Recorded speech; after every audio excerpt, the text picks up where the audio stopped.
This morning, my alarm went off as usual, and that was about where normal ended. I um, I did my little zombie walk from the bed into the bathroom, brushed my teeth, got everything, and then continued that zombie walk into my coffee. I do those things. Yeah, except my coffee pot decided to choose today to stop working. I had an empty pot. And so, of course, I automatically go to what did I do wrong last night? And I looked, okay, now I put coffee in there, I put water in there, everything. It's just my, just so I got a little flustered, and the biggest problem with this was not so much that I didn't have coffee, it's just that when I went to bed last night, I had about 15 ideas of what I wanted to talk about today. None of them were jumping out saying, pick me, pick me, pick me. And without coffee, I'm going, what am I going to do? My brain's not going to work. I know it. That's where I went. My brain's not going to work.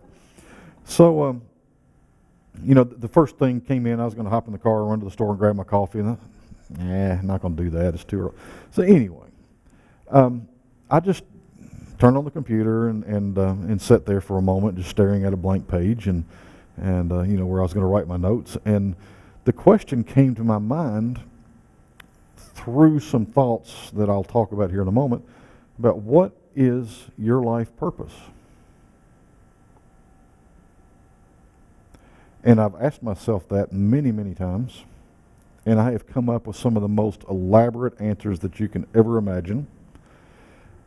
I'm sure every one of you have asked that. I know everybody who's watching this video have probably asked that same question. What is my life purpose? I'm going to answer that question now instead of waiting till the end of this talk. And the answer is very, very simple. It's very easy. It's not these big, drawn-out, elaborate solutions and answers that we come up with. Your life purpose, my life purpose, is this: to live as an expression of God, period. We come up with all of these things about how we need to be judge and jury, or how we need to be the savior of the world, or how we need to be the hero. That's not what our life purpose is about. Our life purpose is solely to live as an expression of God. The things that drove me to this question were the responses that I saw online, on Facebook and Twitter and all of that, to some of the things that happened this week. The nuclear arms deal that President Obama signed, the shooting in, what was it, Chattanooga? Is that where it was this week? It's pretty bad that was that where the shooting was this week? The responses that I saw to those things ranged from very loving to the most hateful things I've ever read in my life. And I literally, for 2 days, turned off Facebook, which is unheard of for me. I usually track a little bit of what's going on, because that's really the only place I get my news. I do not turn on the news. So I usually track what's going on there. I stay in touch with people. I'll always respond to people who have birthdays that pop up in there. It's just a way that I stay tuned in and send out love. And I was so disgusted that I turned it off. I have many friends who, if I ask them that question, what is your life purpose? Their answer would be to serve God. That's not true. If that was our only purpose, if our spiritual being only had one purpose, and that was to serve God, there would be no reason for this planet to exist. There would be no reason for life to be on this planet, because we serve God when we are one with God. When we're here, our purpose is as an expression of God. Now, let's tie these together. My life purpose as is to be an expression of God. The way that works in all of these incidents that happen throughout the week is to send love into them. The people who are rising up in hate against President Obama and his nuclear arms deal do not know a fraction of the truth of what happens behind the scenes. We are not privy to that. We cannot judge that. Do not hear me say that I'm a fan of President Obama. I'm not going to sit up here and be pro-president or anti-president. I'm not going to do that. That's not what I'm saying here. What I'm saying is we jump to judgments about this deal and we don't know what happens behind the scenes. We don't know what all went into those decisions on either President Obama or the Iranian government. We don't know. We don't know but this much of it, and that's what's released to the news. Okay? So, whether it's good, bad, or indifferent, I cannot sit here and tell you. And I'm not going to sit here and tell you. But I am going to tell you that all I can do is send love into that agreement. Send peace into that agreement. Surround it. And just vision this beautiful white light of love and peace and kindness and wholeness into that situation. I was very tempted this week to allow my ego to come out and play and respond to some of the harsh comments that I heard. I didn't. Thank goodness I didn't. Because it would have been ugly. Because I really did go there. In my mind, I went there.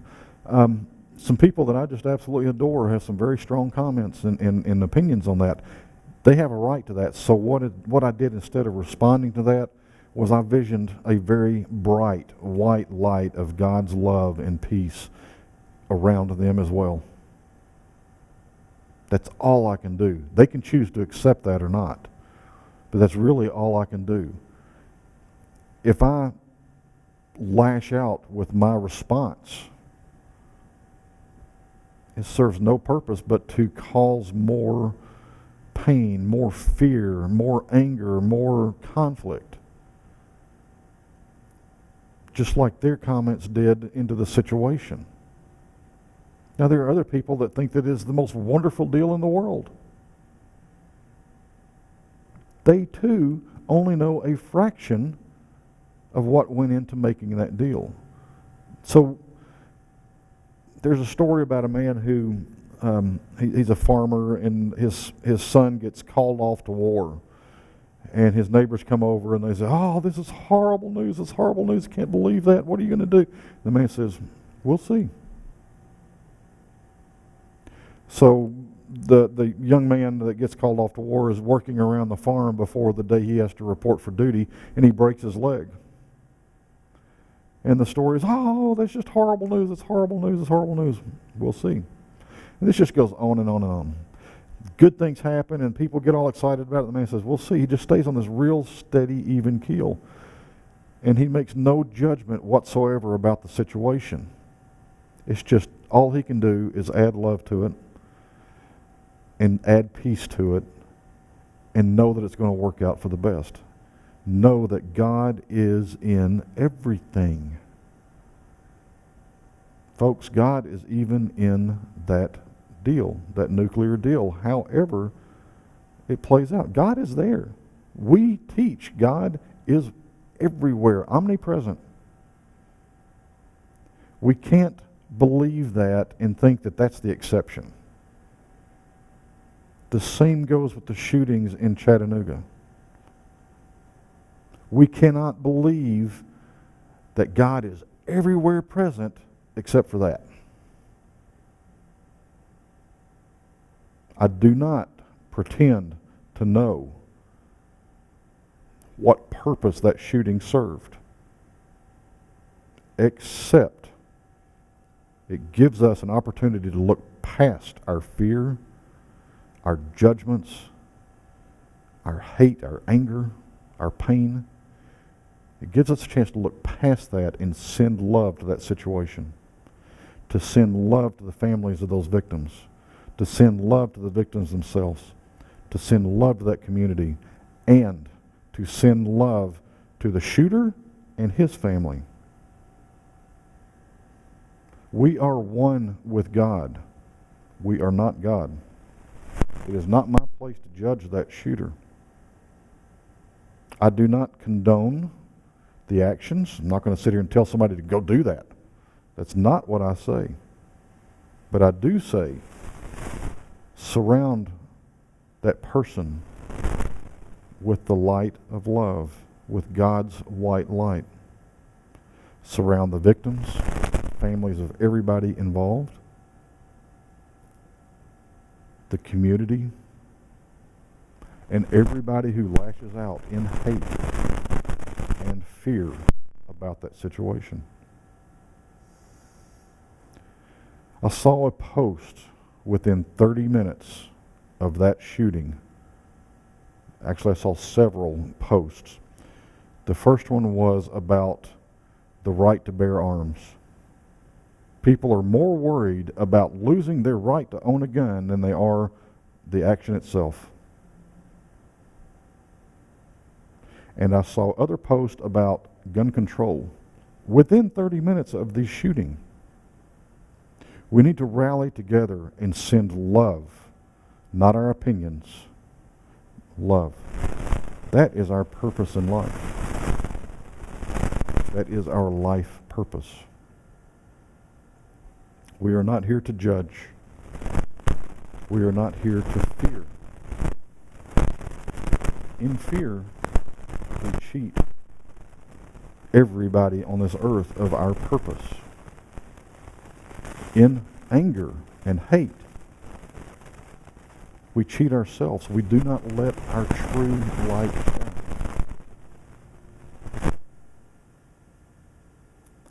So, what I choose to do, and this is going to be a choice that I have to make multiple times a day. It's not a choice I can make right this moment and I'm good. I wish it was that. The choice is easy. And that is to let my light shine. I am going to show you the truth of me every opportunity I have. Because that's the only way I can live my purpose. That is the only way I can be one with God. Playing little does not work here, folks.